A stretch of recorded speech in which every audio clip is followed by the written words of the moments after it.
Apartmana gelmişim.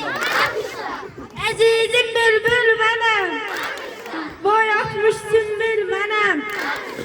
Çərşənbələr içində, üçüncüyəm güləm mən.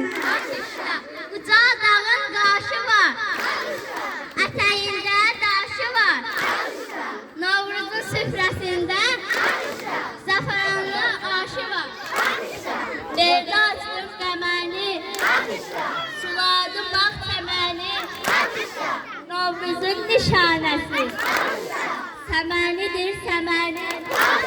Mən aşiq alışaram, zəhmət çəkib çalışam. Novruz günü gələndə, küslülərlə barışam. Qazan dibi patıldı, sonuncu çərşənbəni, öz adı da ilahırdı. Qaçırdı, soyuq qorxub qaçırdı, meşələrdə bağlarda, Novruz günü açıldı. Mən aşiqəm üzünəm, qara gözlər süzürəm. Novruzun süfrəsində, yeddi neymət düzürəm. Mən aşıq xoşa gələr, oxuyub coşa gələr. Sevimli bahar fəsli, Novruzla qoşa gələr. Mən aşıqəm ayazdır, qış dərdidir nasazdır. Onu bu dərdə salan, qarşıda gələn yazdır.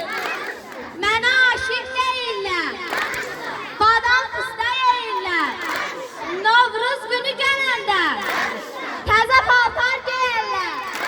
Mən aşiqəm ahar oldu, səhər yox nahar oldu. İşin əhdini kəsən. Mən aşıqəm oyunlar, həm doğranar soyular. Novruzun süfrəsində mütləq balıq qoyulur.